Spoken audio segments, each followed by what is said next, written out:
I'm a big sucker for the unlikely friendships stories. Yes. Of course, have to compare everything to Stormlight Archive and Brandon Sanderson. Can't have a main character with a man bun. Are you kidding me? Terrible. Even hell cowers in fear of the Black Rabbit. I like that ending. I like it so much. That was a cool way to end it. That's a fun one. And he said in his pitch to feel free to use the Scottish accent when reading this. You got it in you? Probably not.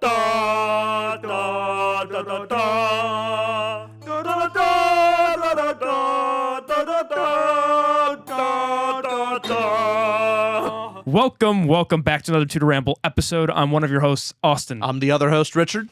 Today we're being judges. We love to be judgmental. We just love judging the works of others. If you can't tell from where you are and what we've been doing for 3 years.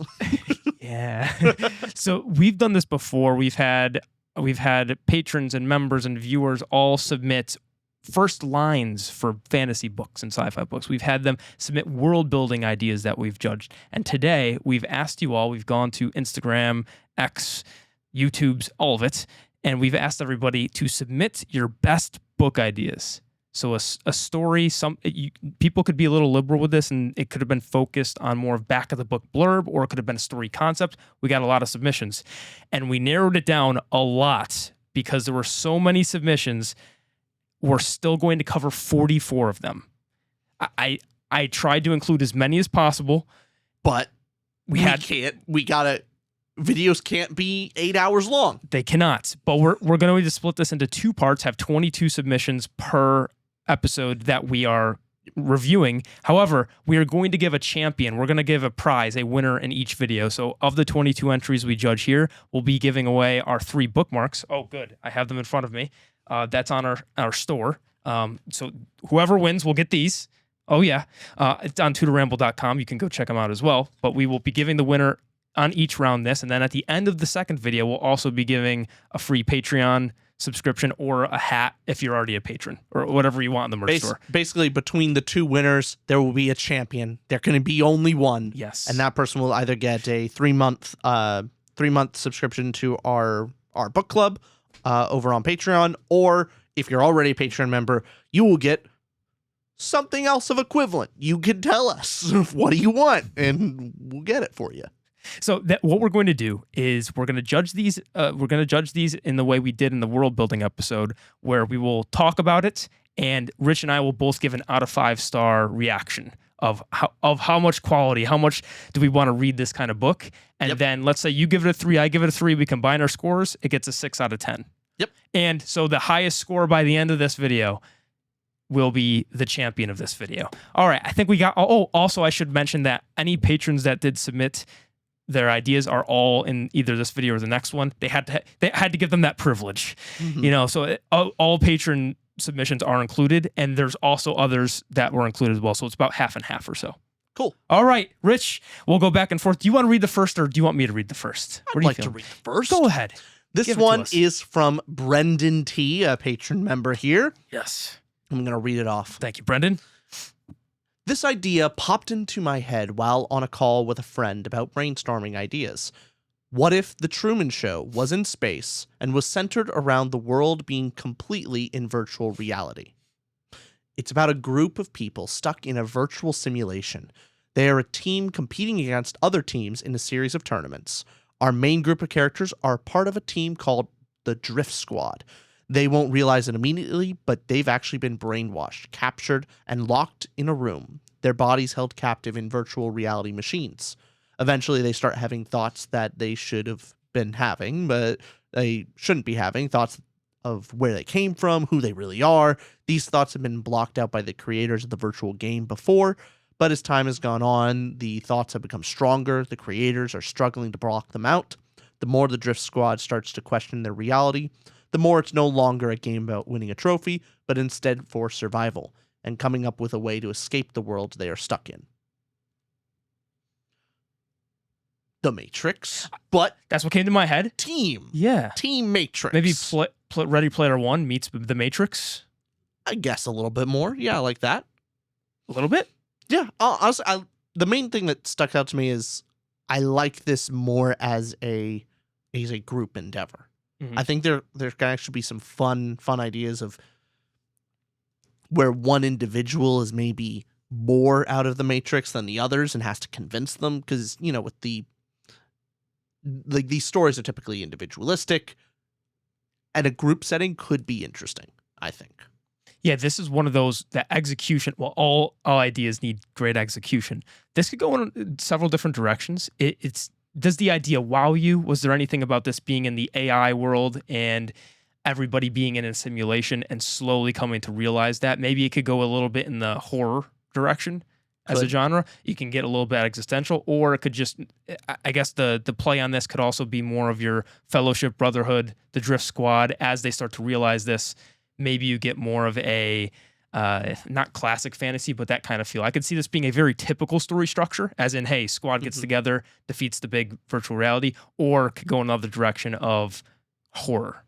Could even have multiple genres of resets of the the game developers actually resetting them, and so the Drift Squad is still this cohesive unit, but across different genre of games. So in like Hard Reset, they're in a sci-fi world. They're this team competing for whatever have you. Yep. And they start questioning things, and a handful of them start to realize it. Hard Cut, Hard Reset. They're now in a fantasy realm, and so you could play around with different settings with it. Yep. Which one comes to the realization first? Maybe they start. That kind of thing could be. You can play around with it. Yeah, there's a lot of options. There are plenty of options here for this story. So what do you want to rate it, Rich? What's your judgment of this book? Would you go pick it up at the store? How much did the book idea wow you? This is one that, would I immediately pick it up on just the back of the cover? That's what we have to judge. Yeah, true. I don't know if it's like my first pickup, but by a good recommendation, this is something that could interest me depending on execution, because there's so many different ways to do it. I'm going to give it a 3.25. 3.25. Okay. The number in my head that as soon as you finish reading it, it hasn't changed. I'm going to go with 3. I'm neutral. I could see myself reading this one. The idea's there, but we're going, similar to if I got recommended by somebody, I'd read it. I'm anticipating some really out there to wow us. So I'm being reserved. The first one also almost has to have a 3, because there's got to be room to improve and room to go down. Yeah. So that being the case, Brendan, you're currently in the lead with a 6.25 out of 10, because combining our two scores, and that's how the rest of this will work. Brendan, thank you for submitting the idea. Now we have idea number 2. Are you ready? Yep. All right. You're going to read this one? Yep. We'll just alternate. Alrighty. Or we can, not do that and just. You could do the first whole video if you want. No, we could alternate. Okay. We'll do that. So this one is from another patron of ours, the Jeremy Renner. Thank you for submitting this. Here we go. In an ancient cosmic feud, planets Arge and Hugh wage relentless war over a fertile celestial body, a breadbasket sustaining their conflict. Our story intertwines the lives of Empress Gur of Arge and Commandant Lepton of Hugh, who both concealing truths their people could never grasp. The saga spans generations, tracing Biri, an Argian soldier doubting the war's purpose, and Foak, a fearless journalist digging for secrets in the wasteland. Their paths collide as hints of a shared origin emerge. The contested colony, once a galactic hive mind, conquered star systems with ruthless unity. Its collective consciousness thrived on expansion, absorbing cultures and resources. When no frontiers remained, the hive stagnated, its psychic bonds fraying. Schizophrenia-like fractures splintered its mind, erasing memories of its dominion. Arge and Hugh, born from the schism, became twin echoes of the hive, their mirrored societies identical in language, rituals, and technology, locked in a war that feeds the hive's fading essence. Ancient relics buried in the breadbasket's core pulse with the hive's dormant will, manipulating leaders like Gur and Lepton to perpetuate the conflict. Biri and Foak's discoveries threaten to awaken this force, risking either annihilation or a restored hive reaching for the stars. It got deeper the more it went. It started off super generic, and I was going, all right, who's Arge and Hugh and all that. The second paragraph was necessary. Oh no, it got deeper. Start with that one. Start was very weak. Okay, just the last statement of in a way of, risking annihilation or restoring the hive mind, reaching for the stars. Mhm. And with the hive minds are almost always like the villains, In this case, a unified hive mind is a good thing. Like that's kind of the protagonist, the good guys on this side, which is cool. I like it.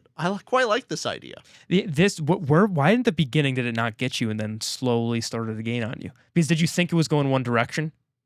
Yeah, I was thinking it was just, hey, plenty of good stories have just the central conflict of, these two sides fighting over resources, and they find out they're more similar than they are different. I'm like, all right, yeah, I've seen that before.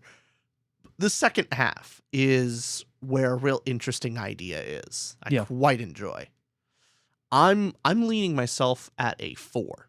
I think this is a great idea. I've not thought of making a whole story about a splintered hive mind where the end goal is maybe restoring the hive mind's unity. It's cool. And that sentence here of the schizophrenia-like fracture splintered its mind, erasing memories of its dominion.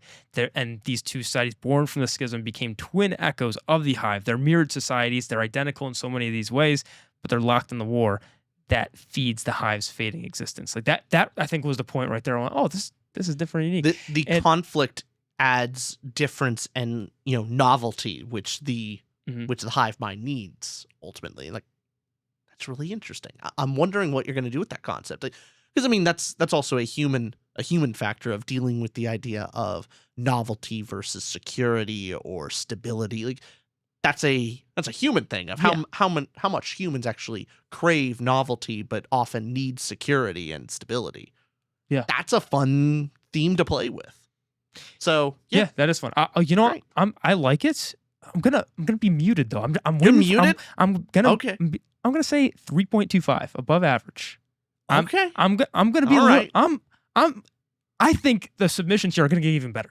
You writing this stuff down though? Yes, I've got. So I only need to keep track of the current winner. So okay, Brendan was just dethroned by now the Jeremy Renner, who has what you'd said 4. I said 4. So 7.25. 7.25 is now the score to beat, and that is the Jeremy Renner. Thank you for the submission. All right. Here's the next one. This is number 3 from Ryan Skeffington, who is an indie author who is on one of our indie author collab videos. Go check him out. Ryan's awesome. But do you want to read his? I will be reading his idea. So Ryan Skeffington, title is Skeffington. Skeffington. Yep. Thank you. Title, Through Their Eyes. 2 retired adventurers, Marla, a war myth barbarian, and Damane, a spectral bard, have 3 children and live peacefully inside a town protected from the blight. They have 3 children, the eldest a tank, the middle a ranger, and the youngest a mage. One day the children travel a stone's throw into the blight to develop their transitional skills. While purging low-level beasts and clearing the spread of blight, the children are taken. A single piece of parchment is nailed to the town's gate, the symbol of Vendant, a mythical tyrant and source of the blight. Marla and Damani set out to save their children and finally rid themselves of the evil who cascades the land with the blight. While traveling, these highly advanced adventurers use enemy appropriate skills to fight the horde of beasts, gremlins, and agents of Vendant. I think I'm saying that right. I don't know. Each scene unfolds through the lens of adoration as they support their lead. While Marla bombards enemies with fists of carnal energy, Damani tells her story and recounts memories of how he fell in love with her. While Damani serenades spirits, Marla witnesses their tenacity while fighting for someone so charismatic and recounts memories of how she fell in love with him. In moments of rest, they both tell stories about their children and how amazing it has been to watch them grow into unique adventurers with their own temperaments, personalities, and skills. To save their children, their love would conquer gods, and we'll see it all through their eyes. A little bit of romance in there, a little bit of fighting too. Yeah. For me, so he does mention in here that it is a lit RPG-esque as a subgenre. Yes. So right off the bat, like I just don't know too much about lit RPG other than, Dungeon Crawler Carl. Mm-hmm. And even then, so the genre itself is not immediately pulling me into it, but I do like this story set with more of a focus on the romance between this between these partners and all. Yeah, lover, like protecting from the blight, essentially. Yeah, instead of it like a falling in love story, it's just a recounting of how they have fallen in love and continue to do so, and then a focus on their children. I like that setting. Mhm. That's a nice idea you don't see as often.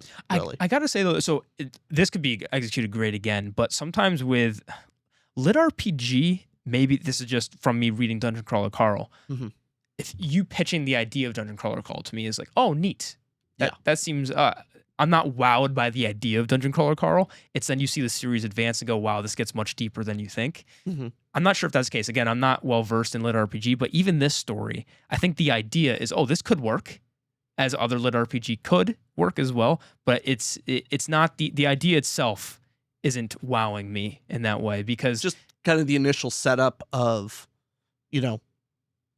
fantasy realm with D&D type classes that we kind of know, and then a blight and big evil bad guy is just not as hooking right off the gate. Like it's not, that setting and environment is not immediately wowing, but the ideas further beneath are more interesting. Yeah, I think a lot of lit RPG, sometimes the ideas have to kind of focus on those classic fantasy stuff, because that's what makes it the genre a little bit fun. Again, with the one lit RPG series we read, it makes it fun. So I'm gonna say, yeah, don't dislike. I'm gonna say I'm neutral, 3 stars. Okay, I'm neutral on it. Just because I don't see as many of those type of love stories in fantasy that I would like to see more of. Give it a 3.25, above average. 6.25 total. 6.25. Our leader's still the Jeremy Renner. Ryan, don't hate us. We'll buy more of your books. Okay. Thank you, Ryan, for that submission. Now we've got this. Okay. We're gonna give it a 5-star. I know it's coming. It came last time, I think only in the second video. We gave 2 out in our entire last video. Okay. This one is from Mac Porter. Okay. Here's Mac's idea. The last of mankind clings to warmth in a world where the sun has burned away and cities are kept alive by artificial suns. Ooh. Already we're off to a good start. Already off to a good start. Okay. Again, so last of mankind clings to this warmth of the world where the sun has burned away and cities are kept alive by artificial suns. Every year, an expedition travels across the frozen wasteland to trade people and resources between the cities still clinging to life. This year, 2 strangers traveling between cities find their paths on a collision course. Lillian Valsere, a noblewoman with blackened scars and a power she doesn't understand, runs from a life where every choice was made for her, a life centered around the family image. She buys her way onto the expedition, chasing whispers of a man who might explain her affliction. Callister Cole, a grieving man scarred by loss, has waited a decade for his chance to leave the past behind. But when his spot among the expedition is stolen, he finds himself walking a darker road. As the expedition travels across a landscape twisted by cold and shadow, Lillian and Callister uncover fragments of a truth long buried, a truth that could unravel the world as they know it. What begins as a journey of escape becomes a fight for survival, as the warmth that sustains them may not be what it seems. What do you think, Rich? I like this one. I think... Ooh.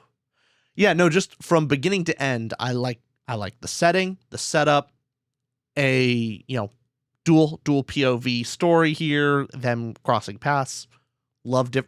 I honestly just well pitched. Solid. It was so well pitched. Solid and well pitched. Yeah, exactly. Because a part of these book pitches isn't just, hey, is the idea cool, but how well do you tell the story of your story? Yeah. How well could you elevator pitch this? And this is a great elevator pitch. We got the first hook of there being actual artificial suns, and then we get connected to the characters as well. We get a little bit snippets of one character who has always been doing what she's been told, and now she's going on this new expedition and journey to find out what's wrong with her affliction. We get this other character who his part of the expedition has been stolen. So who stole it from him? I'm assuming Lillian. Was it Lillian? Yeah. You're assuming that's the tension. Mm-hmm. So you get the character journey with them, and it's larger than them because they're figuring out this artificial sun's dying. And by the way, why is there an artificial sun? What society is this where the sun if it could go so many directions. What kind of sci-fi world are we in? What's going on? I have lots of questions. Like a dead planet with many artificial suns scattered around this planet with all these different cities. Cool. I mean, I got to give it at least a 4. Is that your rating 4? Yeah, it's a great. Great idea. I'm giving it a 4 too. Great pitch too. Just great, solid. I think if we see more of that, where we get a little bit of character stuff, a little bit of world, and the grander idea, that did all 3 of those things. Great packaging of this idea. Maybe I'm gonna. Okay, I'll stick at 4. All right. Okay, Mac. Thank you for sending that. That is Max. Max currently in the lead because that's an 8 out of 10 right now. 8 out of 10. That's a great idea, Mac. Thank you for submitting that. Now we have our next one, Rich. Next one, number 5, Bezon from Germany. Benzon, yes. Benzon. All right. The most popular story among the royal capital's children is without a doubt. Yep, and I scrolled too far. The most popular story among the royal capital's children is without a doubt the story of how the 5 heroes slew the Demon King, slayer of thousands, and brought peace to the world. The main character tells this story every day in the form of a puppet theater show and is highly praised for his skills. Some say his fingers work magic. One day he is asked to perform in the royal palace by none other than the king himself, who is one of the 5 heroes. Ooh. After 3 shows and 1 too many drinks, the main character stumbles around the palace and discovers a secret room with a puppet inside it. Not just any puppet, but a human-sized Demon King puppet. Emboldened by alcohol, the main character tries to puppeteer it and discovers that the puppet is no mere tool for entertainment and comes much closer to an instrument of war. The puppet can punch through stone, breathe fire, and is nigh indestructible. The main character is caught red-handed by the king, who immediately turns him into a traitor and criminal. Armed with the puppet he found there, the main character has to fight his way out of the palace. Once safe, he is forced to realize that the hero and king of all people was nothing more than a puppeteer who fooled the world into crowning him. To clear his name, the main character has to make the Demon King fight the hero once again and break the very story he has been telling his whole life. That's cool. That's cool. That's the first pitch we've got where we got the whole story, kind of. Yeah. You know, that's kind of cool. We don't have to assume where this goes. We know the meta narrative now. Yeah, up to like the main inciting incident and like the general direction. Yeah. That's fun. That's a fun idea. Yeah, I like it a lot. Yeah, we don't know ending. Yeah, right, but we get a lot of it now. That's sweet. That is a sweet idea. Mm-hmm. I mean, all the ideas of like of kind of false king, a king that is gotten to his position through false means, like that's not particularly new, but I just like the magic of the puppet master and like a life-size puppet being able to control. I'm kind of curious about how that works. Mm-hmm. And how often do you see a puppeteer as a main character in a story? And of course, have to compare everything to Stormlight Archive and Brandon Sanderson, but it seems very much like if Wit was the main character of a story. Oh, gotcha. You know what I mean? Like just the entertainer is the main character, and he gets to use his, magic to tell the story, to get out things. It's a more cerebral type of hero, not, he has to outthink his problems. Now, does the puppet, the Demon King puppet, kind of ruin a little bit of like him having to outthink his problems when he has this magic demon puppet that can just punch things? I don't know. Yeah. So we'll see. Yeah. But where are you sitting on this one? I want to say, just because of how it ended here, we got more than just. We got setup of the story, of course, but I like how it connected that the main character, who's this puppeteer, his own life, now this entire story he's been telling, there's a deeper truth to it. Mm-hmm. I like how we already got Chekhov's gun in this mini pitch that we were given. That was cool to include that. So I want to say, as far as the pitch goes, yeah, really good. I'll say 3.75. I'm feeling that. I'm feeling the same thing, 3.75. So that would give it a 7.5 out of 10. It's still lower than Max with the 8 out of 10, but really good story idea. Thank you, Benson from Germany. That's a neat one. That's a neat one. All right. Our next one here is our first video submission because I should have mentioned this. People were allowed to either send 250 words max or a 1-minute video pitch. And so this is from Cade from our Patreon. Thank you, Cade. Let's go check out this one. Alrighty. Here we go. We always thought the black hole at the center of the galaxy was just a remnant, a collapsed star, an echo of something long dead. But then it blinked. Not a flare, not a signal, a slow, deliberate blink.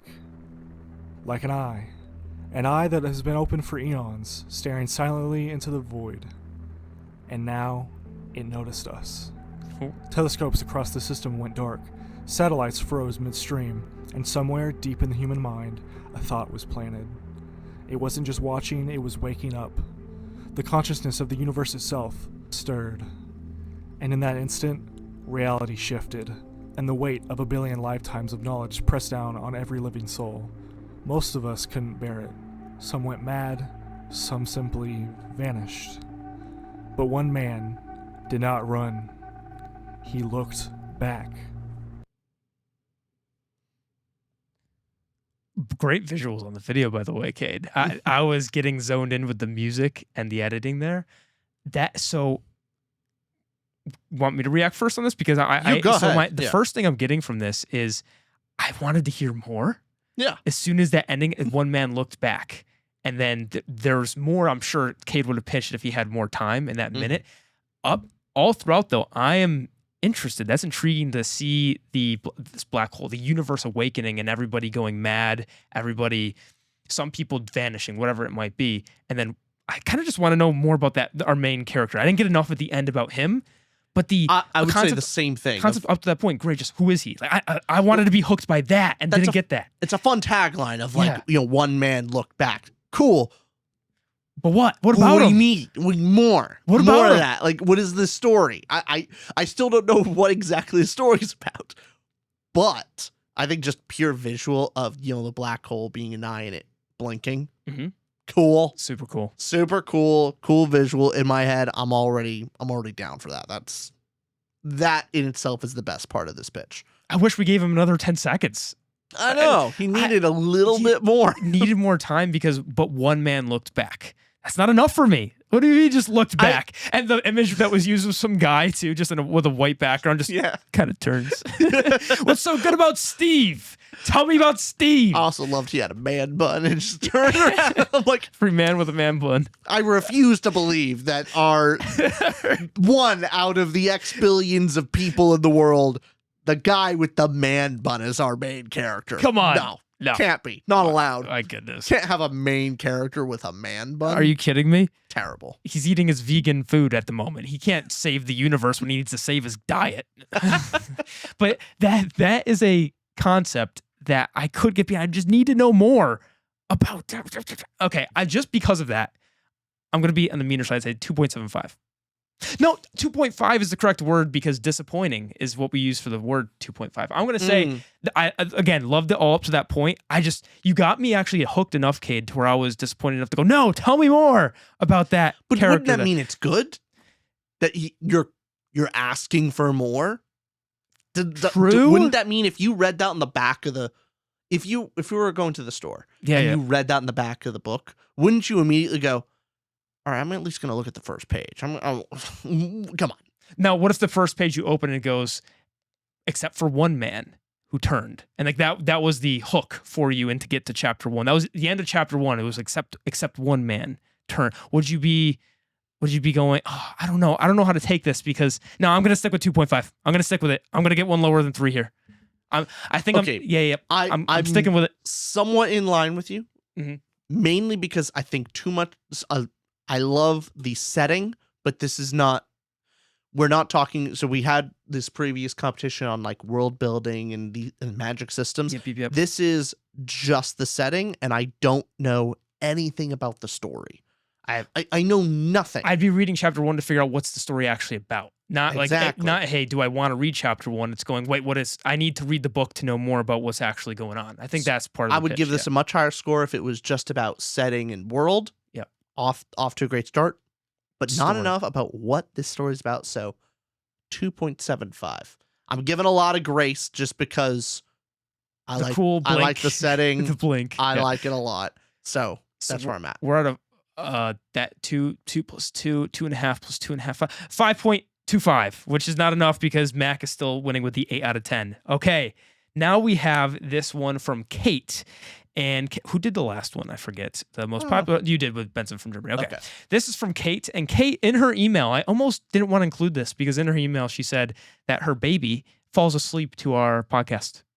That's too much responsibility. I don't like that at all. I don't like it. And also, that baby has horrible taste. Terrible taste. Because do you know how we're like our voices and our thoughts are being like subliminal messaging into while she sleeps, like while have a her demon baby child. sleeps? I know. Like your child is gonna like have thoughts that are just not gonna be gelling right. The child, like 3 years old, first words, democracy shall not. And you're going, okay, that's not what he meant. Democracy. So, Kate, we hope that your baby turns out normal. Okay, this is Kate's pitch. Not off to a good start. We'll see how the pitch is, though. Okay, here we go.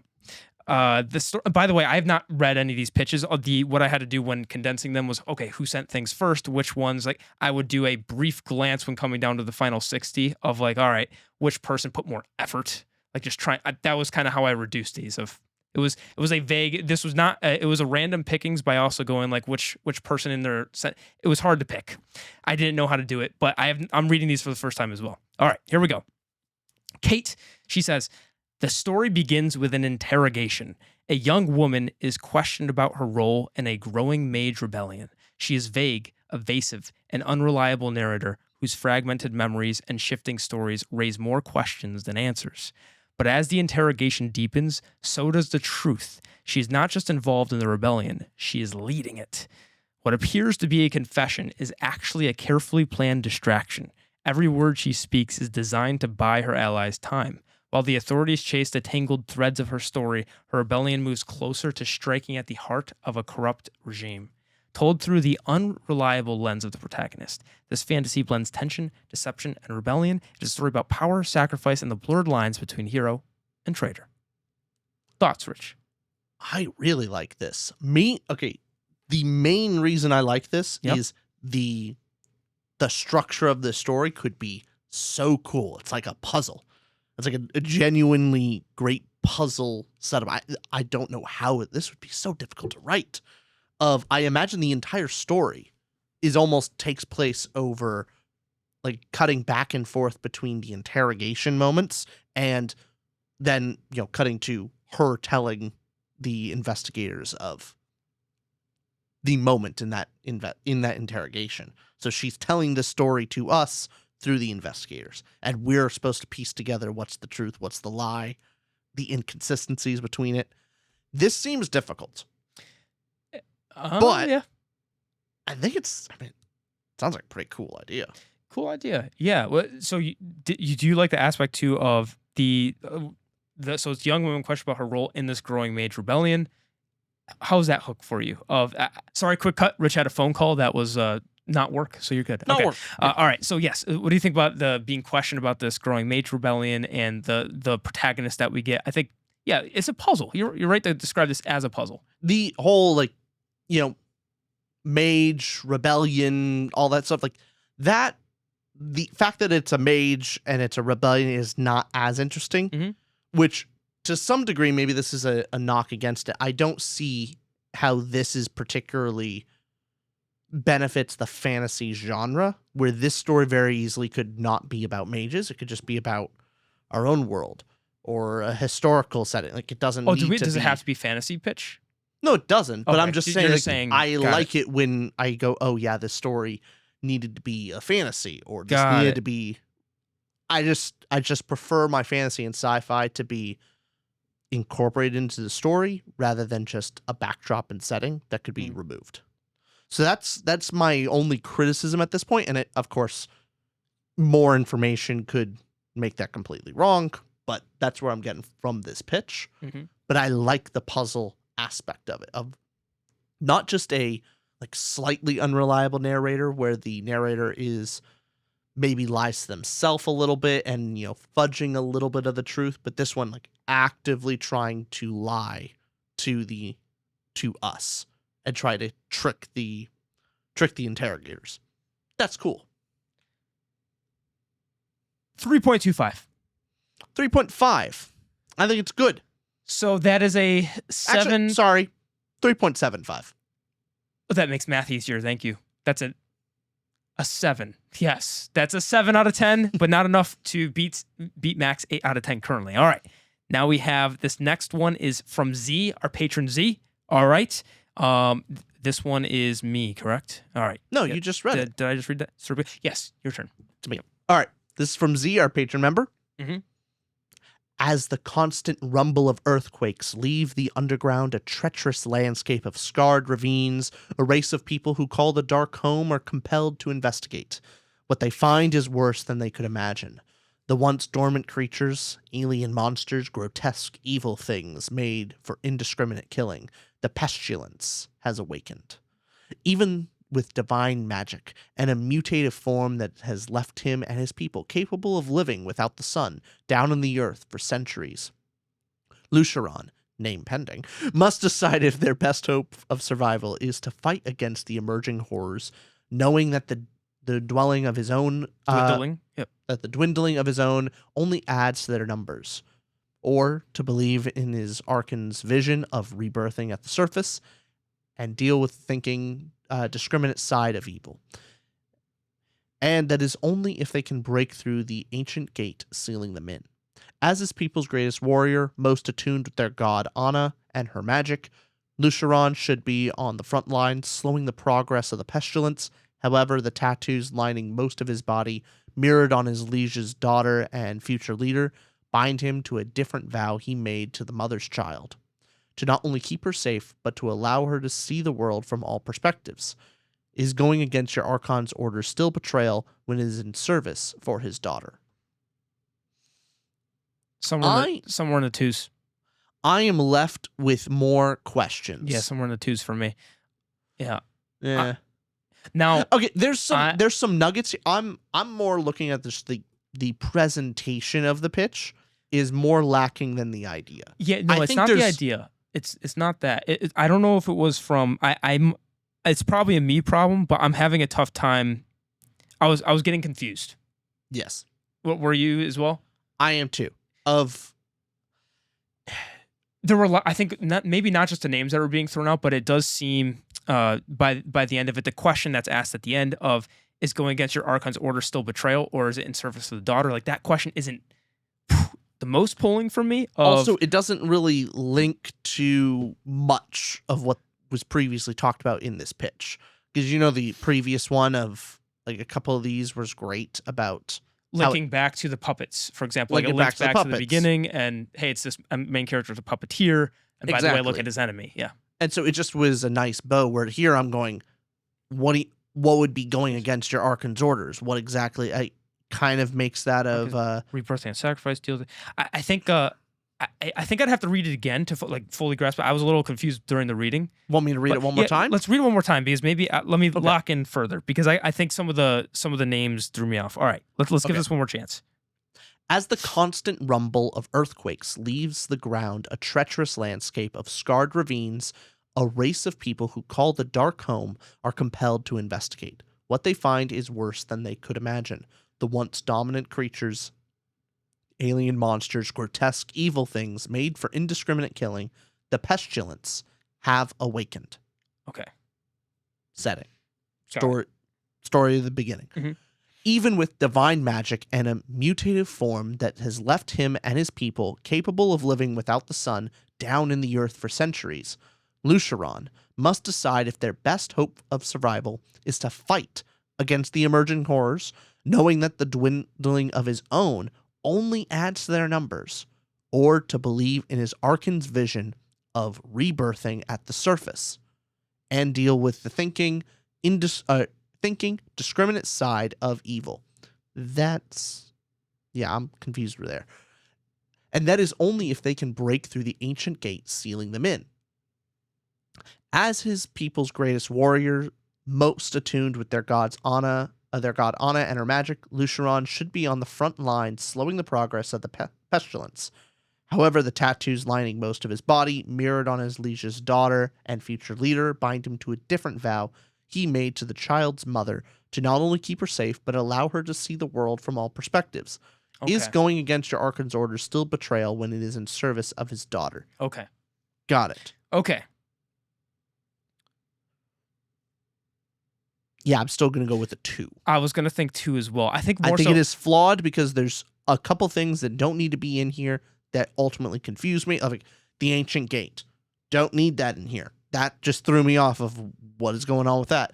I'm not even particularly sure about the Archon's vision. I'm assuming it's more, our main character knows that just fighting and losing soldiers is adding to the numbers of the pestilence, and it's a futile aim. But the Archon is saying, like, hey, the more we die, the more we're reborn on the surface. And so it's all a good thing anyway.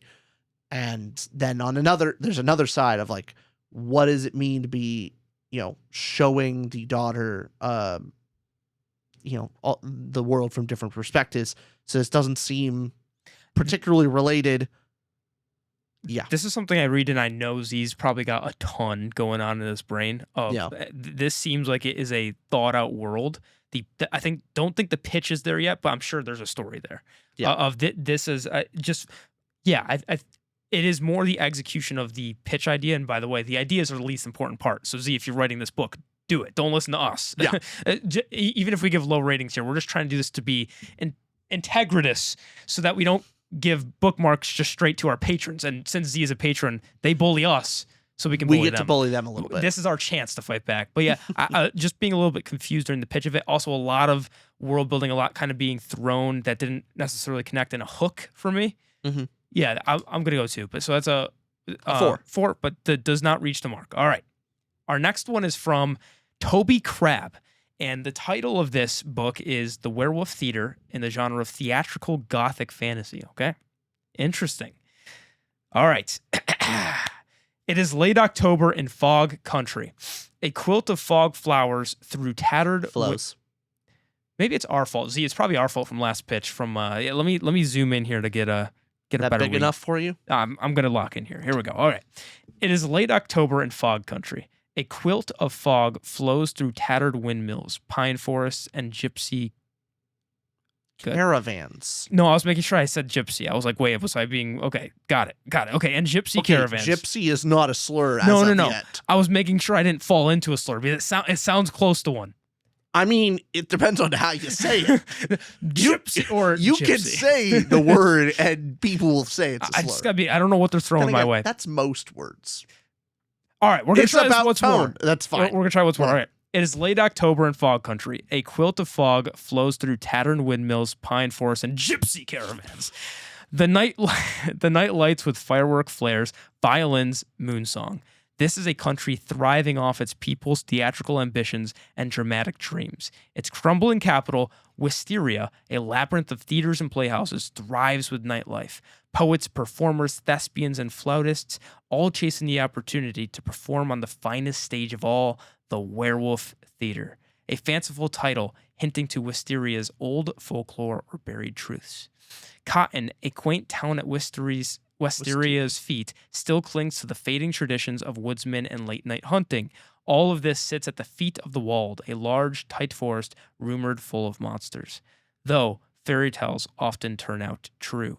A young woodcarver, Tanith Tarley, hunts for the creature that took her brother Arthur.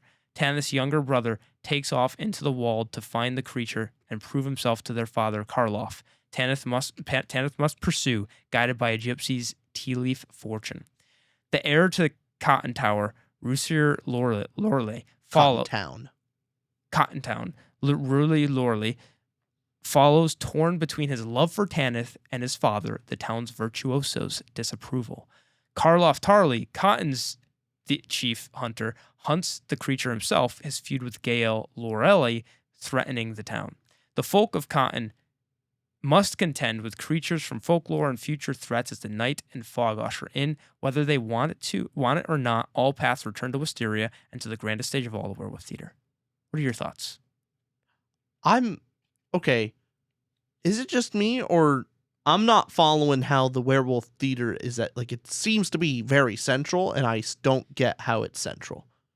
I would imagine it would be focused on some more of the theatrical stuff, but it seems to be more about It's where it seems all the people want to go to perform. It's this grandiose place where the folk want to go if they want a name for Yes, themselves. but That's what it seems to be like. the young wood carver looking for her Mhm. brother, apparently out into the woods. We have the heir to the town. Like, how does that lead back to the theaters? What you're getting? That's my What's the question there, of right? like, okay, it's central around the werewolf. I would think we Mhm. would have characters who are like performers trying to play at the theater, or that's I don't know. I like the setting most of all. Just Yeah, again, world building stuff. I think for this one, looking more for the book pitch of getting hooked. This does have setting, then characters, and then at the end saying, "Hey, they don't know all paths will lead back to the werewolf theater." For some reason, the character description didn't pop at me of being super interested in their story, because to me it didn't immediately connect with the narrative of, okay, why this character? In every book that we read, we should ask, okay, why is this our protagonist? Why is this our whatever? and ultimately, This what is wasn't an this? immediate. What is this Mm. story about? What are our characters going to be doing? What are their goals? What's an aim or something? They do have, like, for example, the aim of Tannis' younger brother. It's wants to find a creature and prove himself to his father. That's one of his goals. Then we have the Rusir Lila, who's torn between love for Tanith and his father, Town Virtuoso's disapproval. So we get their wants. Right? We get a bit of what each of these characters want. It's just something, again, tying together to why is that important. Where one of the previous ones, the book pitches that we liked of work included the characters. I'm trying to remember whose that was, looking back at it, but remember the character descriptions further. Which one was it? Because it would be a good example to throw back on of why that one maybe landed in a pitch. Also, this could be a useful thing for anybody that's written a book and maybe thinking out loud and listening to these pitches to see how to narrow down your elevator pitches for stories. Which here, let me. Are you thinking Ryan Sheffington? No, I don't think it was his. Here it was. It was Max. Oh, it was Max, our current winner. Yeah, That's right. Yeah. we should have gone to that one. Yeah, because it was talking about Lillian and Collister of how their journeys, expeditions to the other town with this artificial sun, of why their journeys going here, and the grander, like, it connected immediately to the discovery of the artificial sun, and that why they were on that questing journey in the first place, and how both of their stories were important to each other. Like, that all connected, where I'm like, I see why it's this character and this character, and I see the grander narrative. This one didn't connect them all as fluidly, I think. So that's my critique. I'm gonna. Oh, sorry. Did you have more to say on the Werewolf Theater?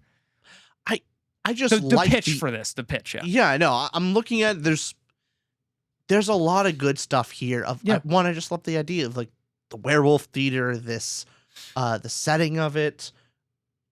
But yeah, it's just it feels a little disconnected with this pitch. So kind of more isolated stories, and I'm not really sure what the whole book is about quite yet. So yeah, I'm gonna say a 2.5. I was gonna say 2.25. Yeah. Yeah. Okay, so we're at 4.5. But everybody who's pitching this, please don't take it to heart. Take it to your soul. No, but thank you, Toby, for pitching this. And anybody who we are reviewing here or just talking about, feel free to email us as well, and we can keep talking afterwards. So okay, That is Toby's. This next one is Juas. This is our Patreon as well. It's I Called Bank from our Patreon. Thank you. And this one is. Wow, where's my short-term memory gone? I just read the last one. Yeah, right, that's me. Yeah, your turn. All right, the book title is called Within. Yes. In a future where Earth teeters on the brink of collapse, humanity clings to the legend of Kier the Creator, an inventor who once crafted miniature, habitable planets for all to experience. These micro-worlds, rich with life and promise, were once civilization's best hope. But 40 years ago, Kier vanished, taking his brilliance and secrets with him, leaving behind a dying Earth. With rising tides swallowing coastlines and clean air becoming scarce, scientists race to replicate the Creator's work. Most have lost hope, but 19-year-old inventor August Prim, Kier's grandson, holds on. To the world, Kier is a visionary. To August's father, he's a traitor who abandoned his family and planet, caught between admiration and resentment. August can't resist the pull of his grandfather's legacy. Though forbidden from entering Kier's old laboratory, August sneaks in and discovers cryptic journals pointing to a secret student of Kier's, someone who may rival the creator's genius and understands the world's secrets. Driven by duty and curiosity, August sets out to find this mysterious protege and uncover the truth about Kier. Traveling through his grandfather's worlds in search of the elusive student, August begins to unravel the deeper purpose behind each creation. Worlds are not just marvels of science, but something got blocked.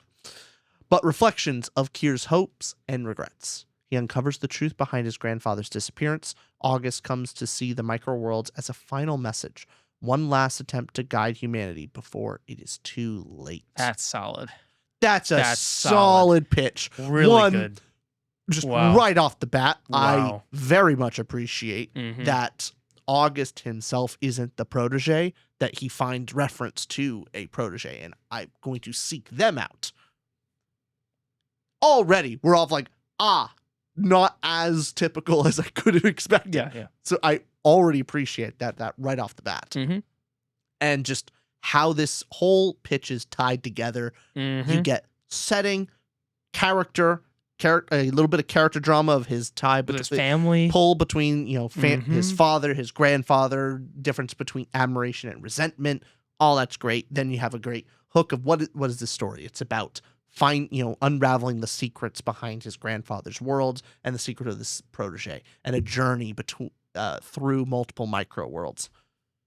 Fantastic. That's a great pitch. That's a great pitch. That is Lovely. Yeah, no, I agree with everything you said. Maybe I even like the idea of the other one, but okay. It's close between the other current champion, but I even think this one ties it really well. I'm gonna go. I'm gonna also go 4 and let you decide if it's gonna be the current champ or not. I'm gonna say 4. Great, that's a great pitch.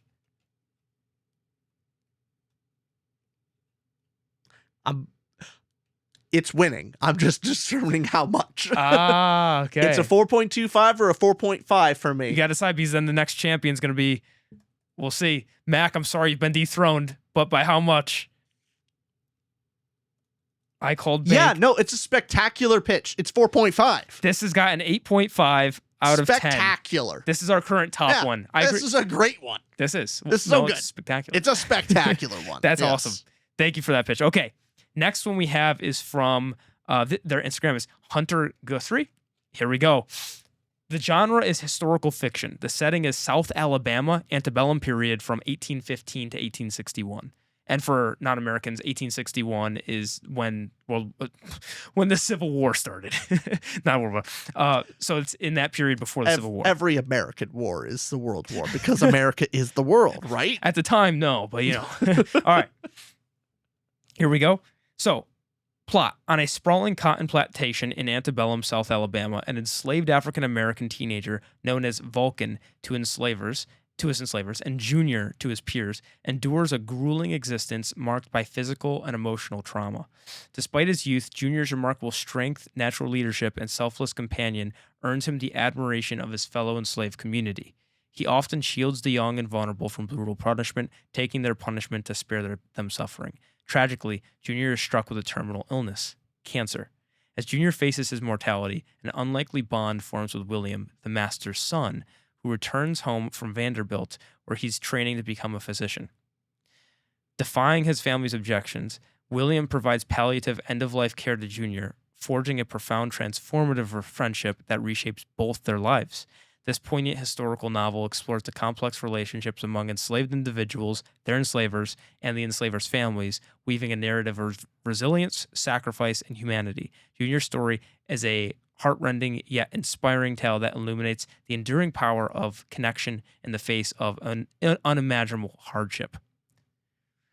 Solid pitch. That was really well done. Solid pitch. Like, that has been the most clear so far. If I see exactly the as a pitch goes for executing this elevator pitch, of I know exactly the story you're trying to tell, and I would read the back of the book and go, got it, understood. Yeah. And this is.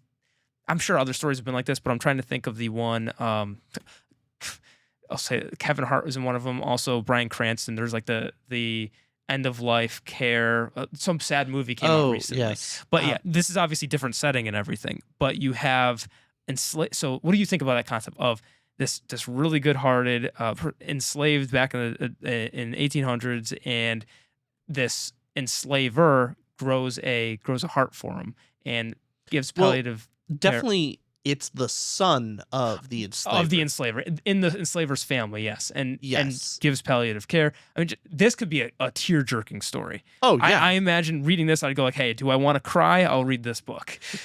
No, this is definitely a sensitive subject to write about, but Oh, yeah. dang, does it have a lot of potential of just one, I'm a big sucker for the unlikely friendships stories. Yes. So just off to What a this- trope. That's what a a great trope. one. It's a great one. Mhm. And for this one, man, it's it's I'm going 4. Great. That was a great pitch. 4.25. Really good for great. So 8.25. Yep. Oh, so okay, it's not the champion. Not the champion, call but bank with the damn, it comes close. 8.5 is still the highest currently. And I just need to stop damn. being stingy. I need to get higher than a 4. I'm Dude, waiting I'm, for it. I'm the one I'm- deciding things. I am the decider. I need to change that. Great pitch. Okay, our next one here is from BR Schaffer. All right, you ready? Yep, this one's me. All right. Memory is magic. Reminiscence. Yep. Thank you very much. Yep. Reminiscence is a nightmare. Kinnock surrendered himself to the prison, Reminiscence, with a mission. Find Vilseltro, the man who murdered his wife, and do what justice failed to do. But upon the verge of vengeance, he is attacked. Clawing and biting, Kinnock's attackers moans of his mother, who he claims Kinnock murdered. The man is clearly deluded. Blood weeping down his cheeks, Kinnock watches as attacker is dragged toward torture, where his most haunting memories will be played on a loop until he learns his lesson. With Vilstro distracted by the man's agony, Kinnock thinks of doing what he came to Reminiscence to do. Why doesn't he? Something is wrong here. He feels it as deep as grief in his gut. As Kinnock is lost in thought, Vilstro grabs a man by the throat and beats his head into the wall until a bloody pulp is raining down the metal frame. He spits on the corpse in the name of his murdered friend, then leaves. Kinnock devotes himself to understanding. 5 people within Reminiscence walls are bent on vengeance, each one the subject of another's quest for justice. None of them, Kinnock discovers, remembers the crime for which they are haunted. Someone for which they are hunted. Mhm. Someone must want the 5 of them to kill each other, but who and why? Between the oppressive guards, isolation, memory torture, and his own murder looming around every corner, will Kinnock find answers? Will whoever is responsible even let him remember them if he does? Okay, the end there. I have one question. That transition of, let me make sure I'm understanding that. So 5 people within Reminiscence walls are bent on vengeance. Each one of them subject to another quest for justice. None of them, he discovers, remember the crime for which they are hunted. So because there's this sort of fantasy memory erasure, this memory torture, there's this way to erase memories in this world. And somebody is toying, somebody's playing with their memories to make them hunt each other. Am I understanding that correctly? I think so. Here's the I'm seeing something of like a really good idea that ultimately just in execution of the pitch is a little difficult to understand and piece together, because especially with, Kinnock and Vilstro, we got 2, and then it's like, now there's 5. I'm like, well, hold on a minute. So like off to the bat, I'm like, oh, where did the 5 come from? I'm a little, where did this come from? Where's here? the other 3? Yeah, where's the other 3 here? Mhm. So really good idea. Good. I'm still a little confused about what the setting is. I'm not getting a clear picture of it. The idea is solid, but as far as a pitch goes, Something's a little below the rest. I'm going to say 3.25. Above average, but there's something that it's missing, so I can't say, yeah. I'll agree with you. 3.25, above average. Yeah. But a little more restructuring on this Yes. to make it a little clearer. So 6.5 doesn't get the mark, but again, yeah, interesting that concept there. Maybe this is one of the ones where my thought, and maybe your thought is too, to have a little bit more understanding of well, for the 5 being set up more of where's the 5 people come from, but also a little bit more understanding of the world concept of the memory. And that, Yeah, because I little know bit what more played out. I know what the plot is generally of what the story is going to basically be Kinnick's about, explained but very I well, want yeah. a little bit more interconnectiveness Yes. of some of like a little bit more about the character, less about the character like actions right at the beginning, but a little bit more about them as a person, Yes. maybe, and then a better job of like giving us a good setting. This next one is Tom tomorrow from our Patreon. Tom, here you go. I know last time with our world building, I missed him in the inclusion. So, Tom, you are in this. We are going to see what you have to offer, okay? Here's what Tom has.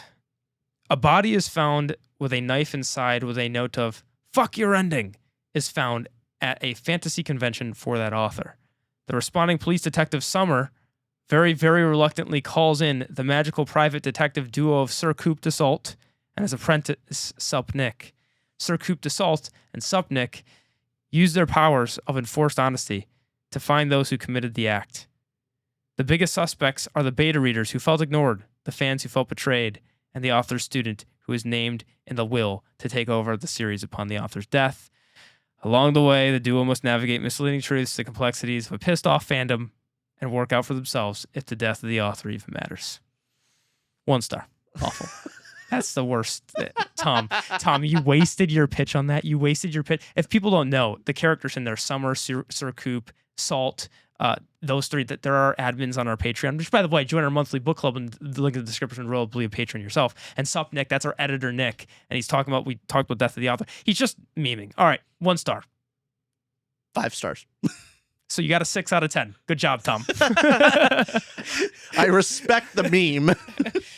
Oh, man. But we wanted to include all patron submissions. When I was selecting these 2, I think we had 100 submissions, something close to that. So just under half or whatever the actual number was. There was like a couple of them, which like when seeing everybody put effort in this, but there was a couple of them that you could see like weren't like this, but I would see like there was all caps and like King Ostina. I was like, all right, I'm not including that. Whatever that is, I'm not including that pitch. No, it was like King Austin. I went, what are they doing? Either stroking you or what are they making fun of? And anyways, so Tom, thank you for that submission. All right, now we have Judgmental, another patron, and this one, are you ready, Rich, to dish out your reading of his name's Judgmental? Oh, we're going to live up to the name. Come on, we were just getting started. Okay. Do it. The elves brought magic to our world. Immortal, but essentially sterile, they needed more soldiers for their crusade across the alien worlds of the cosmic kaleidoscope. To bolster their ranks, they conscripted magically gifted humans into their armies. Among these auxiliaries, Adam Rabbit is a living legend. As highly decorated as any human could be, he still faced prosecution after refusing to participate in a massacre and attacking one of the elven officers. Now, unbeknownst to his pursuers, he hides in one of the most unlikely places, a Fable slum, a pocket dimension where the elves imprison criminals and other unwanted troublemakers. Here, Adam drowns his remorse in alcohol and darkness. But when he discovers he has a daughter, and that the elves plan to conscript her, he picks up his top hat and ash gloves once more, eager to remind his former overlords why even hell cowers in fear of the Black Rabbit. I like that ending. Oh, I like it so much. That was a cool way to end it. That's a fun one. Oh, that's really good. Oh, yeah. Okay, yeah, you're going to break these. You keep... Keep it for later. You destroyed another one. You folded it in half. No, that was somebody else's bookmark. Okay, this I could do. Okay. Anyways, Okay. Yeah, thoughts? I kind of need this story. I want it now. Like, just as a setup, like, this is giving me vibes of plenty of different stories I've read before, of like settings I've really liked, story beats. The retired badass trope is always, it's my favorite. So we're off to a great start. John Wickish. John Wickish, magical. L's across dimensions and It's got all the planets. tropes we like. Yeah. It's got everything we like in it. Yeah. Yeah. A little biased on this one, but Like, is this objectively the best story that could ever be pitched? no. Maybe not. But you know exactly what you're But- getting. But this is the pitch. Like, is it personally what I want the most right now? Yes, I do want this story now. I just also love the name. Adam Rabbit. The entity, like, even hell cowers in fear of the Black Rabbit. Yes. Just that line. Fun. I'm giving it a 4. Great pitch. I'm giving it a 5. I love it. Really? I love it. I want, like, how do I not give a 5 to the thing that's like, I want the story now. I'd read it next. Okay. Our current winner, Judgmental. You got judged, and it's a 9 out of 10. I want it From, now. you know, I do too. Okay, Judgmental. There you go. Go write the book. Judge. Yeah, no, that's pure personal feelings of I want this story now. That's our current champ. Our current champ. And maybe you can get one of the bookmarks I've been touching the whole time. Can I please have it? No. No. All right. Our next one here is from Phineas. All right. Here we go. You ready? Yep. All right. The world of Alcanara is complex and vast. The continents and islands are divided by massive chasms that can stretch miles. The skies are ruled by the Ashari and their floating cities, winged creatures that are close to the magic of the old gods, while demons and evolved humanoids live in the chasms below, and cities built into the rock are suspended by magic. Alcanara is currently in the throes of an industrial revolution, bringing new technologies into hundreds of cultures at an immense price. The continent of Lorania is slowly sinking into the abyss, while nearly all its inhabitants with it. Retired gunslinger Gabriel Collert is one of the many stuck on the continent. Meanwhile, the airship captain, Isle Vadmar, is trying to find her missing brother in the chaos of Lorania. As more and more of the continent sinks, desperation for escape grows. In this collapsing land, mysteries are unveiled and legends are made. In a world of kings and soldiers, demons and angels, the epic tale shows the strength of the common people, the forgotten heroism from the most unlikely of sources. Will the citizens of Lorania manage to escape, or will they sink into the endless darkness below to be forgotten? 3.5 good. That's just a good fun pitch. 3.75 really good pitch. Yeah. My gripe is You're going gripe first. immediately Yeah. is the second to last paragraph there is very unconnected to the rest of the story being told. I think just too much. So, like, you know, mysteries are unveiled, legends are made in a world of kings and soldiers, demons and angels. Like, that's, I think, too broad generic of, like, it gets away from the story being set up initially, and just that was too much. That actually, ironically, does feel like the back of a book where you read that in a traditionally published book, and I never do like those paragraphs very much. I know. In a world where all that kind of stuff. However, I do like the concept of the sinking city and sinking continent. sinking continent, and we have the airship captain, and then somebody that's stuck on the continent. Mm-hmm. Cool idea, and I think it's well pitched. I do agree though with your that critique on the paragraph, But really good. Phineas, good stuff. That is a 7.75. Did I do that right? 7.25. Thank you. Good math. All right. Our next one's from Girth Brooks here. Girth, thank you. And Phineas, thank you for submitting that. All right. Oh, by the way, Phineas, like, we've had email exchanges back and forth, and Phineas has good book recs. He's good. He knows what he's doing. Yeah. All right. Girth Brooks. Here we go. Girth Brooks. Imagine a world where there is no armies. Any and all disputes between kingdoms are resolved through non-lethal, single combat by each kingdom's champions. There are no battles between armies. The world sees no reason for excessive loss of life, and is accepted as the way of the world works, to the point where even the idea of armies and battles is a fallacy. That is until one asshole in a kingdom far away decides he doesn't want to play by the rules.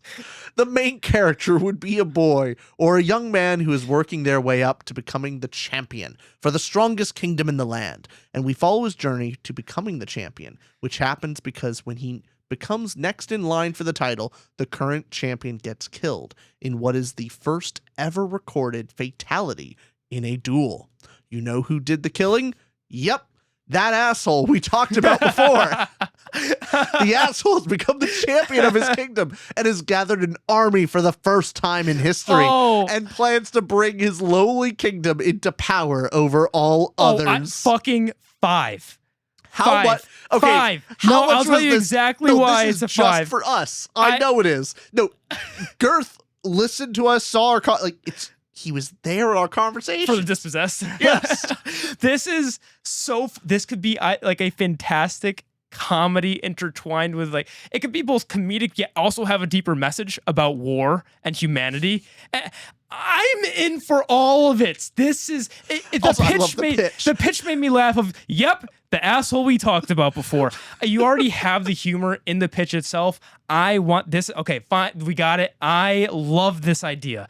And also, what kind of world are you going to set up where the idea of having armies is just ridiculous? What fantasy world do you create where you have this system set up and you're just people don't believe, when you bring up war and stuff, war? I could see such fun dialogue going back and forth about this different culture, and then our main character being that not anti-hero, but that kind of our main character is becoming the champion of the strongest kingdom in the land. The enemy is the one who's just what if I just kill him and then he wins? And so now it's our good boy hero trying to play by his whole life playing by the rules and realize he's going up against an enemy who disregards the rules. So how do you fight an enemy that just flips the table? That's awesome. Because now, you have a great setup of a hero needs to understand, are they going to break their rules, break their own code? Do they have to bend the rules to win? Fun. 5 for me. I love all of it. A comedy fantasy that could have a compelling narrative and thematic depth to it about war. It's wow, what a fun way of putting this. And it's I imagine 4.5. I'm imagining that scene with the first fatality in a duel too. Yeah. The first fatality happens. What's the reaction? All right, okay, 4.5. 4.5. That's our current leader at a 9.5, and that. Judgmental. You still got. We're in second so far, but Girth Brooks. That is the current champion at a 9.5 out of 10. And that was this is our 17th entry coming up, so we only have 5-ish or 6-ish more for this episode. Okay. So we'll strap in to see who ends up as the winner. Currently, it is that amazing pitch. All right. Okay. Elfrain. Imagine Elfrain. Thank you. No, L. Ephraim. Oh, yes. Ephraim. Imagine being reborn with all the wisdom and memories of a past life. You'd think life would be on easy mode, but what if you started from the very beginning, in the womb? You emerge into infancy with an adult mind. Your physical birth becomes not a miracle, but a raw, overwhelming trauma. How do you navigate crawling, teething, first words and steps with mental maturity? Infancy, preschool, and toddlerhood become a minefield of existential absurdity, potty training, play dates, tantrums, infinitely more complex when you fully grasp what's happening. Is our protagonist a humble kid genius, quietly guiding their caregivers, or a mischievous mastermind manipulating everyone to their wit? The story explores whether wisdom equals maturity or just a magnifier for infant chaos. As milestones stack, first day of pre-K, first friend, first heartbreak, the adult-minded child must decide. Will they use knowledge to build connection or to wreak hilarious havoc? Sweet, funny, thought-provoking, this novel asks, what if intelligence outpaced experience? And could the greatest growth happen when we start life all over again? Wow. Very cool. Very cool. This reminds me of the opposite of the concept of Poor Things. And in Poor Things, it's a book, but I didn't read the book. I watched the movie by Yorgos. Yorgos is the director, and Emma Stone won Best Actress for it. Lovely movie. It's not for everybody, trust me. But the film's concept is that what if you put an infant's brain in, and it quickly developed, rapid development, but into an adult's body, Emma Stone. So Emma Stone has the mind of a child, and then rapidly grows matures up. It rapidly matures. This one is saying, what if from the get-go, you have an infant that has an adult's brain. And Mhm. how does that play out? What an interesting experiment. This idea is done frequently enough within like Japan's manga space of like reincarnation, that kind of stuff. Like it does happen, but I like this being in our world, not just reborn in some fantasy world, and far more the focus on the, infancy stage of what that is like, and mainly focus on the challenges and the awkwardness of it. So I quite like it. So I'm giving it a 4. I was thinking 4 the out of same thing. 5. Yeah, I'm thinking 4 out of 5. It's Great. great. 8 out of 10. Great pitch. Great pitch, Efrain. I like how that last paragraph there, maybe they wrote that for us, but saying, hey, look, it's sweet, funny, and thought-provoking. The novel asked, they were getting us questions to think Mhm. about, and I really like that to know, hey, what depth Yeah. are we going to get in the story? Great pitch. Okay, now we have Jamal from Glasgow, Scotland, and he said in his pitch to feel free to use the Scottish accent when reading this. You got it in you? Probably not. I'm going to try. What is the Scottish accent? Okay, I'm going to try. Jamal, you asked for this. Do you want to do this? Maybe. I can try it. If I start failing, you take over. All right. Okay. A young man... Nope. A young man starts writing a fantasy novel as a form of escape. But as he writes, things from the story begin slowly seeping into the real world, not all at once, but gradually and without clear rules. At first, it's small. Weather changes, strange creatures flicker at the edges of the vision. A woman appears who seems oddly familiar.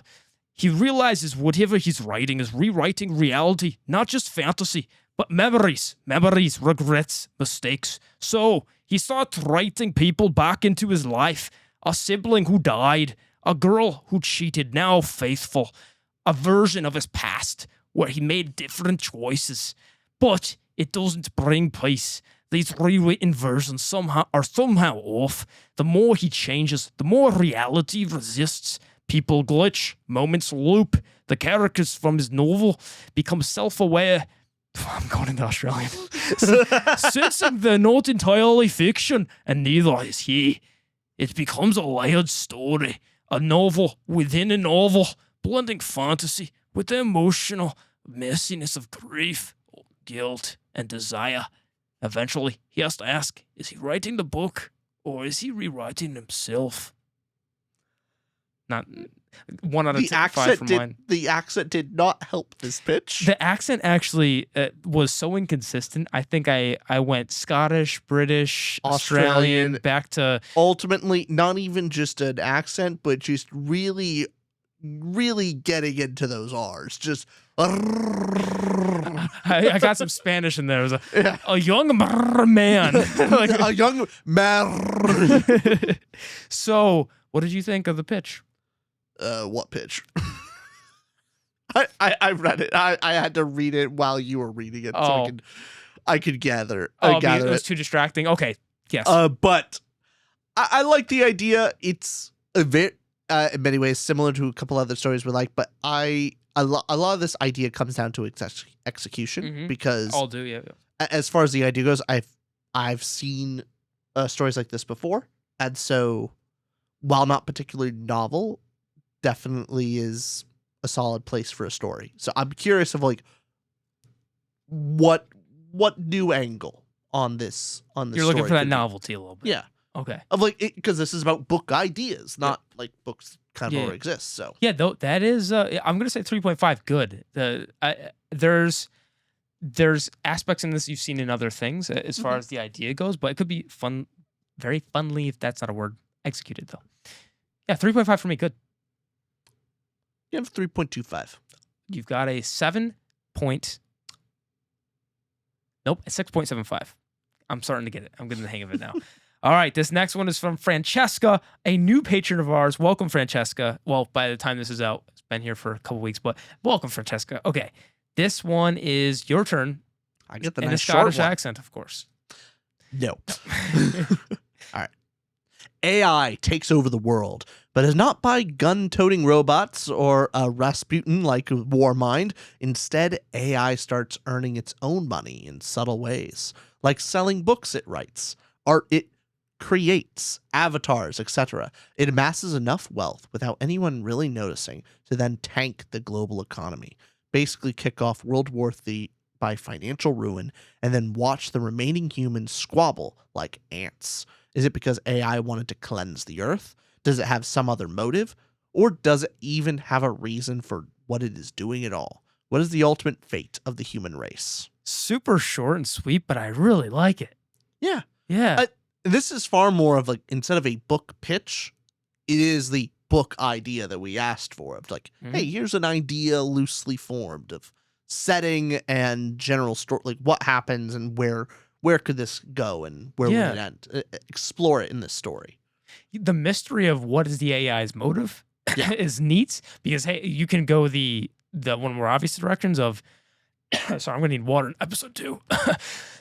But you could go the more obvious direction of the evil AI who's manipulating things, or is it just causing chaos? Or is it trying to save humanity? Which direction will it go? That, I guess, the story will develop. That's cool. What do you think about it? Yeah, no, I like it. It's definitely a good idea to play around with. I'm interested where it goes. So I would give it a 3.5. I think it's good. I'm going 3.75. Really good. I as short and sweet as it was, it effectively got me thinking about the story and going, hey, I would read more. I would read more. Yeah. That is a 7.25 out of 10. Our still current champion of this episode is Girth Brooks, was 9.5 out of 10. And we will see. We have 3 more go. This is number 20, and we'll be doing 22 this episode. So this is number 20. And this is, well, I got to give credit to this. This is our patron, Austin Ferrante. And Austin is obviously going to have a great pitch here. I swear it wasn't me. I swear. So this is from our patron, Austin. Thank you so much. Okay. Are we ready? Yep. And I included this. So he said, so Austin says this, because I have a feeling Austin, meaning me, Austin, he has a feeling that I'm going to butcher these words, so he's provided pronunciation guide. Thank you, Austin. Much appreciated. So, Stedwin is Stedwin, Atelith, and Selenar, and B4. Okay. Wait, why do you include B4? Like yeah, that's sad. He included before. The word before means before. All right, here we go. Prince Willett Stedwin of Etelith believed his life's plan was preordained long before his birth, his father's birth, and longer before then. That was until life rewrote the plan. The night of his 17th birthday, after being infused with his family's fragment of Selenar, he is framed for a crime he did not commit and is deemed the world's enemy overnight. Desperate to prove his innocence, he is forced to escape the place he once knew as home and find the true enemy, hunted by those he was meant to rule, haunted by the crime that destroyed his world, helped only by one of the few men who believes him. If only that one man were anyone other than a sharp-tongued, shit-shoveling prisoner. As the two search for Willett's proof and Willett searches for how to master Selenar's fragment, his home spirals into chaos, and the world is left enraged, confused, and, more than anything, pondering a false question. How could a son murder his own parents? Great ending. Great ending to the pitch. That is how you... That connects it. That little hook that hooks connects the whole story together. Mm-hmm. Wonderful structure of the pitch. Yes. As far as the idea goes, I like it, but I'm not in love with it. Okay, what makes you not in love with it? I mean, I think a little bit too much into, like, the prince, his life preordained long before birth, until life rewrote the plan, and just, false accusation story, and then hijinks ensue is fine, but I'm not in love with it. I also do like the execution more than that as well. It was written really well. So Yes. I'm gonna go 3.75.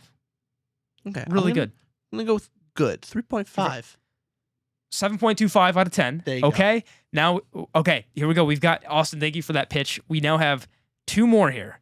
And this next one is from Orcish Dad. Our best patron member. Here we Our go. favorite, really. To this day. All right. All right. Take it away. I'll take this one. 2 great warriors from clashing empires have become bitter rivals over the course of a holy war when they clash in a devastating battle and deliver fatal wounds to each other. With their final breaths, they swear to find the other in the afterlife and get their revenge. Only, death isn't so simple.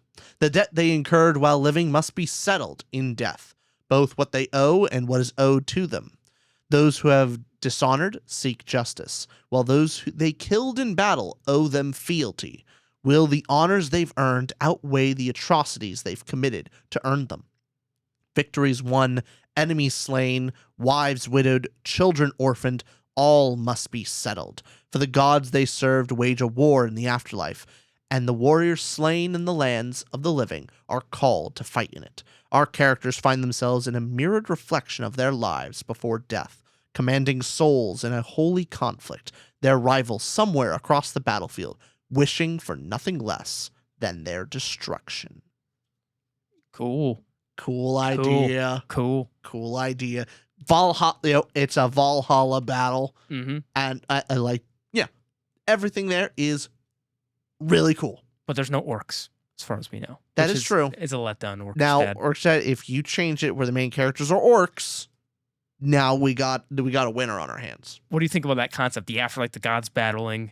Yeah, no, I'm more interested in just kind of the system or just the concept of once they die, the debts having to be settled in death, like the fact that the ones that they have killed in battle become like have to swear fealty to Mhm. them, and then how they have to both seek justice and the atrocities they go, like all these things of balancing the scales is super fun. And then just the idea of that these 2 rivals killed each other, so who do they swear fealty to? Mm-hmm. That was my first question when I had that. So I like it a lot. I'm going 375. Really good. I was thinking the same thing. 375. Which is a 7.5. You got it. Orcish, thank you for that pitch. That is, he comes out of the workbooks when these pitch things happen, and I always like True. what he submits. It's always quality. I always expect this quality. Keep it up. Okay, Yeah. thank you, Orcish. This is our last one of this episode, number 22. And let's end strong. This is from Tennyson H. Bates. Okay, here we go. In the far future, where humanity has long since passed beyond the coils of the Milky Way galaxy, an adventuring party is sent out across the cosmos to answer one question: where did humanity start? The party sets out on this momentous and impossible task using a combination of cryosleep and near-light speed to travel huge distances in what seems like the blink of an eye. However, Not is all. not is all it seems. Sorry, there's a typo there. And However, not is all as it seems. Yeah. While finding clues and traces of humanity's history, there are creatures, vast beings of incomprehensible size loom in the distance, always at the edge of vision, just out of reach, watching, waiting. Tensions in the small cabin of their ship run high as supplies dwindle. Infection from injuries runs rampant, and clues vanish faster than Tutor Ramble's will to do Viola Time reviews. Nice. Eventually, clues lead to a small system in the eastern arm of the Milky Way. Upon reaching the system with a dark orange sun, they locate where the Goldilocks zone would be, only to find a cluster of asteroids, no signs of the planet known as Earth anywhere. As supplies run out, there's nothing left for the crew of now 3 but to drift endlessly in the cold heart of space. TLDR, an eldritch horror quest to rediscover humanity's origins, only to find out the planet is gone, reduced to nothing more than flying rocks. Happy ending. Well, like, this That'd could be be a a- neat cosmic horror. Yeah. That'd be a bummerino of an ending. Dang, that's just the opposite of Andy Weir. That is reading an Andy Weir book and going, let's burn that, write something horrific. But yeah, nice. Didn't wow me, didn't blow me away, Yeah. but it did have some elements there of, hey, you're going for horror. I'm not a biggest horror genre fan. If you pitched any horror to me, it's not gonna be, oh, I have to read this horror book. But for what this pitch is saying and doing, I like that it includes that there's these creatures outside looming as well. So there's this greater. I guess the question comes down to you as well of why is the Earth destroyed? Why is it left to just rubble? What are all these incomprehensibly sized creatures? What's going on here? What is I'm the trying to cosmic see horror? the interconnectedness of like how do these characters relate to the Eldritch Horror, that kind of stuff, rather than it just being the ending is planet is gone. Do we get character in here? No, not really. No, yeah. So it's just more so the setting and the quest of the characters. We didn't get, hey, what's this character? We got the journey of whatever crews go in there. But I'm gonna go 3.75 again. I really nope 3.5. 3.5. I overdid it. 3.25 above average. Okay, so we got a 6.75 with that one. Yep. But it looks like our winner of this episode, meaning we're gonna have next episode where we see if one beats this, but we're going to give our winner, Girth Brooks, who got a 9.5 out of 10. I loved it. We want to read it one more time. I will read it one more time for the people at home. Yes. This is our winner, and Girth will be reaching out and sending the bookmarks to you. Imagine a world where there is no armies. Any and all disputes between kingdoms are resolved through non-lethal single combat by each kingdom's champions. There are no battles between armies. The world sees no reason for excessive loss of life and is accepted as the way the world works, to the point where even the idea of armies and battles is a fallacy. That is, until one asshole in a kingdom far away decides he doesn't want to play by the rules. The main character would be a boy or a young man who is working their way up to becoming the champion for the strongest kingdom in the land. And we follow his journey to becoming the champion, which happens because when he becomes next in line for the title, the current champion gets killed in what is the first ever recorded fatality in a duel. You know who did the killing? Yep, that asshole we talked about before. The asshole's become the champion of his kingdom and has gathered an army for the first time in history and plans to bring his lowly kingdom into power over all the others. This is such a fun one. Yeah. That's so fun. Girth, thank you for that, Jim. That is so fun. And there were plenty of other ones too. The one who was the champion before, Judgmental. Judgmental. A great one. I think Mac was in the lead for a lot of that. But thank you all for those submissions. We'll be messaging you as soon as we can, Girth. Probably after this video, so you don't get it ahead of time. So you can get the tension there. Otherwise, we'll be going to part 2 shortly. You'll all see it next episode, though. But for this one, any final parting words, Rich? Keep sending us your ideas. They're fun. You guys are man, the power of the internet. You guys are actually real good, real talented people. Talented, yes. Thank you very much, and we'll see you shortly. Look, check the next one out, part 2. All right, bye.